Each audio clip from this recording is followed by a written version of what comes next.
And here's the thing is that like, and I would say this, and I think I have this view now, is like, podcasts are fucking fun.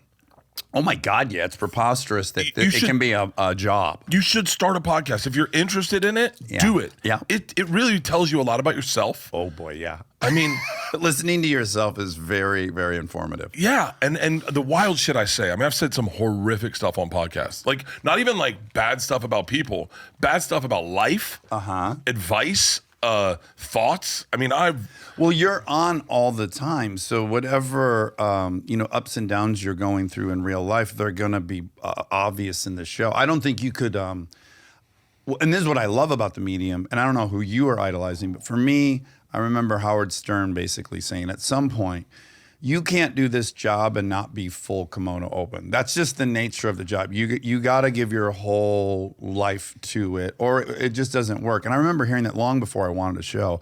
And I just knew going into it, like, well, yeah, that's what it's got to be. Yeah. And then, so if it's your entire life, then, sometimes you're an asshole, and sometimes it lasts for 3 weeks, and sometimes you're scared and envious of people. And I have, I get in arguments sometimes with Monica, and then 2 months later, I'm like, I'm not sure what my point was on that whole thing. No, I'll tell you my favorite episode of yours. I remember where I was listening to it. I was in my pool at my old house, and it was when you relapsed. Oh,